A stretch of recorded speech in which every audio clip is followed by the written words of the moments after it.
In this lesson, I'm going to talk about the history and objectives of U.S. tax law. I'm going to talk about the different entities that are subject to tax and their reporting requirements, and then I'll also touch on the tax formula for individuals. When it comes to the establishment of the United States tax law, we come back to March 1st of 1913 with the establishment of the 16th Amendment to the Constitution.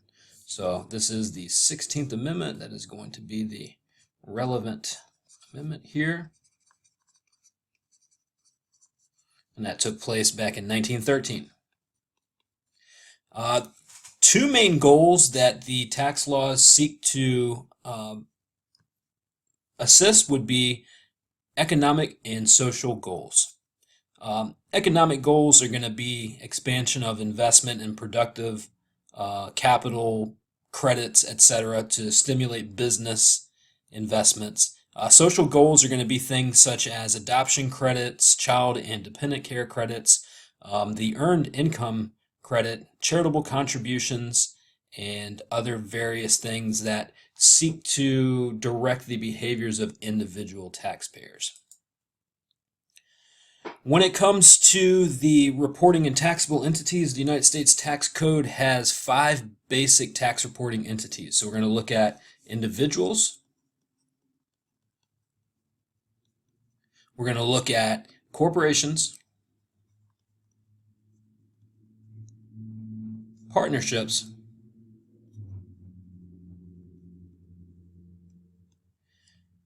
trust,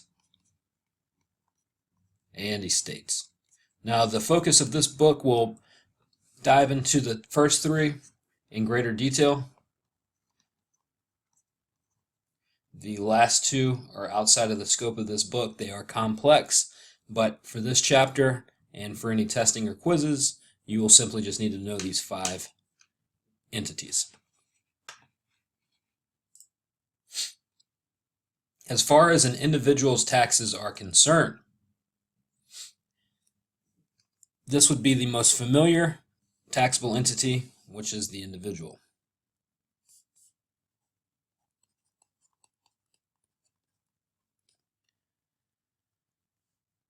Taxes for an individual are going to be reported on Form 1040, or if the taxpayer is 65 or older, they will file on 1040-SR. Think of SR as senior. It'll help you remember that. Things such as wages, interest, dividends, rental income, child and dependent care credits, let's see, pretty much anything and everything you could ever think of flows back down to the 1040 filing. So this is going to be the end of pretty much all filings. A corporate return is always going to have a shareholder, so they're going to file an individual return. Same with the partnership, etc. So all roads lead back to Form 1040. Now, as it stands at this point, these things do change every so many years, but right now the 1040 has 3 supplemental schedules. Those are schedules 1, 2, and 3. The details for those are in your textbook. I'm not going to teach you, or I'm sorry, I'm not going to have you remember which forms do what. There are also other lettered schedules, such as Schedule A for your itemized deductions, Schedule B for things such as interest income, dividend income. Schedule C, some of you who have small businesses may be familiar with Schedule C. Schedule C is going to be your self-employment income, and Schedule D will be capital gains and losses. Schedule E will be rentals, royalties, and pass-through income from such things as partnerships and S corporations. And lastly, the one that we'll talk about in this text will be F for farm or ranch income. So I'm going to write down Schedule C, sole proprietorship. The book does touch on these a little bit, and some of the examples we'll dive into them, but again, my job is to not make you memorize these. You will just know that they exist and know how to access them when you need them.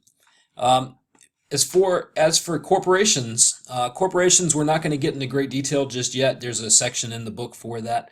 What we do need to know for this chapter is that corporations are taxed at a flat 21%. So it makes matters a little easier. Corporations taxed at 21%. All right, that makes life easy.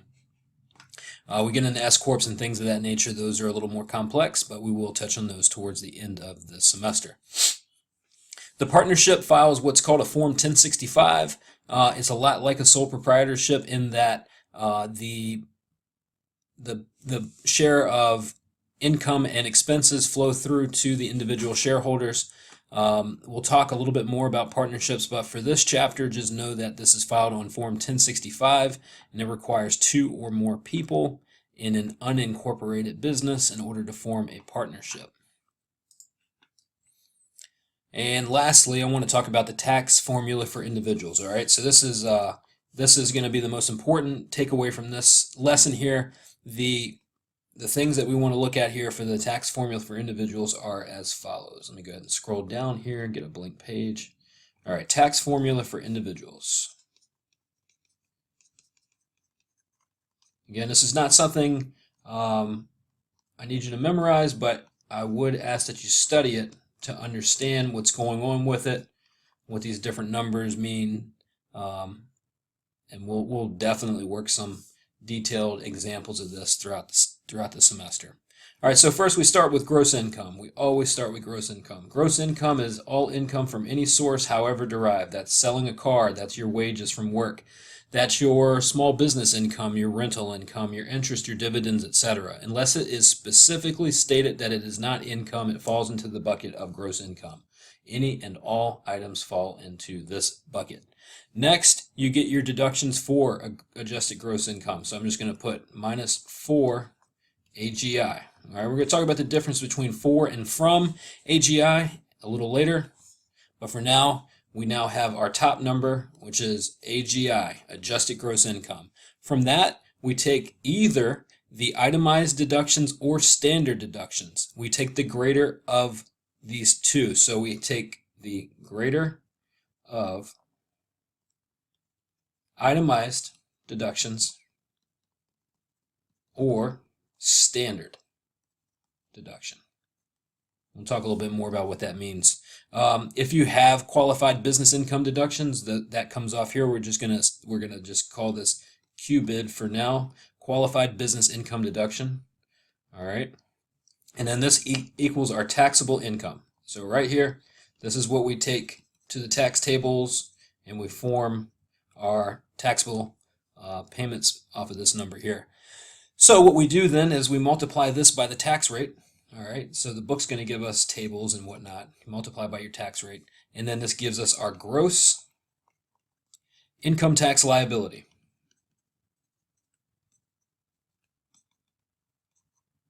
And then any additional taxes, this is going to come in the form of self-employment taxes, penalties, etc. That's going to all fall into this little catch-all. And then we subtract out any credits or prepayments. I guess that really should say credits and or prepayments, because you can have credits and prepayments. And then that equals your taxes due, or if you're lucky, a refund.